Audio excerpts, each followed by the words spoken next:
there's a new flash in town, the Neewer Q4.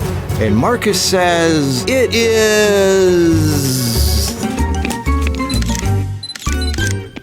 Full disclosure, I actually paid for this thing with my own money. I get to say whatever I want. But first, a word from our sponsor, Squarespace. Not! Just kidding. It's Storyblocks. Not! All right, the new flash in town is the Neewer Q4. It's 400 watt seconds, and everybody's going to be comparing it to the 400 watt second Godox or Flashpoint or whatever. Not me. I'm going to compare it to the 600. The only flashes I have are the 100 to 200 and the 600. I gave away my 3 and 400s. They are too big and heavy for what they put out. I might as well just use a 600. So I'm going to compare this because I compared, remember, the Westcott FJ 400 to the 600, and it was pretty much the same thing. So let's see if this is pretty much the same thing as the 600. It is very similar. It looks smaller in the pictures that you see because it's flat, kind of like the Zhiyun 100, and it is kind of smaller, I guess, a little bit, but it's kind of weird, but kind of cool. So this is the reflector it comes with. It is Bowen's mount, which is really cool. We'll get to that in a minute. It is quite heavy. It looks light. It's pretty heavy. This is 6 pounds, 3 ounces. This is 5 pounds, 1.5 ounces. So this is 1 pound less than this, but 5 pounds is pretty hefty. So weight-wise, this isn't really the greatest thing in the world. I could get 4 AD100s and still have some weight left over to match this thing. 4 of these, that's 400, right? Same output as this, but this would weigh less than this. And I like the little 100s. You can split it up and get softer light because you're not just one light source, you're 4 light sources. So I'm still going with the 100s if I had to choose between this and this. But let's compare. Let's say you need a really powerful flash. As you know, I like the original 600 BM bowel movement. The 600 Pro is like $900. This thing is $550, and I have 4 of these, and I will not get the Pro. There's hardly any benefit to me to getting the Pro. The color's stable enough. It's powerful. It's great.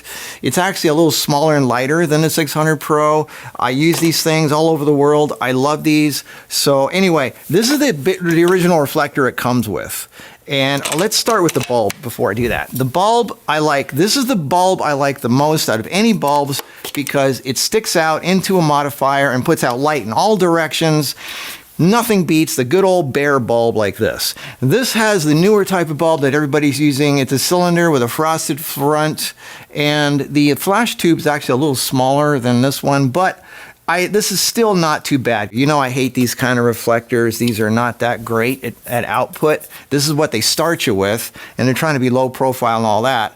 So out of the gate, this reflector, wide open, 22.5, whereas this one gives you a light reading of 16.4. So that's only 1 stop difference. So let's take off this reflector because these ones suck. Here's the first problem. This thing does, even though it's Bowen's mount, it doesn't take all Bowen's mounts. This thing won't fit on there. It won't go in there. For some reason, this won't fit. I don't know why. It just won't fit. This thing, well, the good thing about the good old Godox, it'll take any Bowen's mount in the world. It just fits on there great. So, all right, so out of the gate, this thing here, if you put the reflector on, I don't shoot anything without this reflector on here. It only takes it down 1/10 of a stop. So this goes from 22.5 to 22.4. I can't put it on here because it won't fit. So let's use my favorite new reflector, the Left Photo 7-inch. This one here, it's the same as the original pebbled one, but it's a little longer, and it's got facets, and that raises the output of the light considerably. Now remember, this one here was 22.5 when it was open. So putting this on here, just changing the reflector on here, now takes this up to 32.3. Get this, from 22.5 to 32.3. That is a stop more from just changing the reflector. This will fit on here, and putting this on here, get this. Remember it was 16.4 with this? Well, putting this on there, get this, raises it to 32. So this reflector on here is 32.3, and here it's 32. So that makes this light only 1/3 of a stop less than this. It's pretty much the same light output just because of this reflector.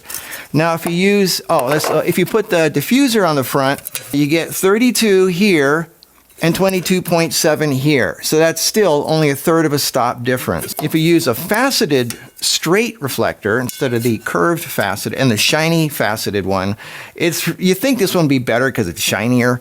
It's not. This is still 32 and it's still 22.8 over here, wide open. So this really doesn't improve over this one. This one, because it's curved for some reason, gives you better light output. And I always put the diffuser over it. Okay, so that's it for reflectors and diffusers. So I'm getting pretty much the same amount of light out of both. This one does have a little more color variation on it. It's not a big deal to me. We'll just go outside and take some pictures in a minute. They are coming out with a pro version, I heard, which is going to be more color stable. For me, it's not that big of a deal. I'm not that anal about the color. I think the little bit that it goes up and down you're not gonna really see the difference. Is this thing really smaller than this? I don't know. I had to do the German mathematics, okay? So I actually measured the width, height, and length of each one. So this is 202 and this is 147. So this is smaller in volume than this. And I like the fact that if you're traveling, and that's the biggest issue for me, when you travel, this thing, the handle does not come off. So only thing you can do is bend it like that. And you can take the bulb out, but I don't. I actually, when I travel, I leave that on there and I put the diffuser on it and I just travel like that. That's pretty big. It's heavy and it's big and it needs to be protected. I put 2 in a Godox case with the power packs and everything. It's big, it's heavy, and this takes up a lot of space in your luggage. This one, you can take the bulb off and the handle comes off. So now all you have is this, and this is nice and flat. So laying this flat in a suitcase, I think this is a lot more travel worthy. You can even unscrew the handle if you want, but the handle's kind of good for carrying, like, the handle's really, this handle is removable, and both handles are removable. Shut up, Marcus. The underneath handle is really cool. It's really, feels really nice. It's got a rubberized texture. It's not heavy. This actually, considering the size, it's not heavy, and it goes on really nice and easy here. I think I'm rambling. You got your basic controls, just like the Godox, very easy to use. And the front is like this. It's got a modeling light, which is really cool. And then when you get to your location, you match up the red dot with the red dot. You put it in here. There, it's in. And then you put your modifier of choice on there, which in this case would be this thing. I don't use softboxes that much because of the wind and all that. I just use this kind of light right here. I use a diffuser, much easier to use. This looks like an old lantern from the 1800s or something. This battery, it's big and heavy. It adds to the size of the overall thing. This thing, the battery, is actually inside the box. It goes in there. It doesn't add to the sides, which is really good. I love that. The other cool thing is it has a little plug in here, so you can actually charge this thing while it's inside the light. You don't have to take it out, put it into a battery charger, all that. You just charge it right in the light. That's really cool. It takes up less space when you're in a suitcase, but this is heavy. I mean, it's a heavy light. But then again, it's like pretty much the same output as a 600. So I guess that's good. I don't know what else. I'm not going to nerd out on the specs on this thing. I'm just going to tell it like it is. And, from personal experience, you do need a Neewer flash trigger, which is just like the Godox flash trigger. It's pretty much the exact same thing. They just copied it. Works really well. So let's go outside and take some test pictures. All right, let's start with a basic 7-inch reflector with a diffuser on it. This is the Godox AD600, and this is the Neewer Q4. I think it looks pretty good. All right, let's do a softbox now. This is the Godox AD600, and this is the Neewer Q4. Because of the frosted bulb, it's at least 2 stops less than the 600. But if you're just using reflectors with diffusers, I think the Q4 looks great. I think color-wise, especially when you're outdoors running gun and stuff, it looks fine. I mean, I don't see that much of a difference between the two. Do I like one over the other? I don't know. It's just a color. I think for traveling in a suitcase, this one, it's more compact for that reason. For actual performance, light output, they're very similar, which is good. Oh, the price. Yeah, there we go. $550 for the basic BM, the old one. $900 for the Pro version, which I don't use. But look, okay, so the 600 you can get for $550. $329. That's pretty darn amazing. $329 for that, which is almost as powerful as this. I mean, literally like less than a stop difference. So I'd say that's a pretty good deal. They're coming out with the Pro version shortly. If you want more color stability, I'm okay with either way. But there you go. There's the, and if you don't want to use a more powerful, you can still use that. I mean, that's still usable. There's no diffuser you can put over it. So does Marcus go thumbs up or down on this thing?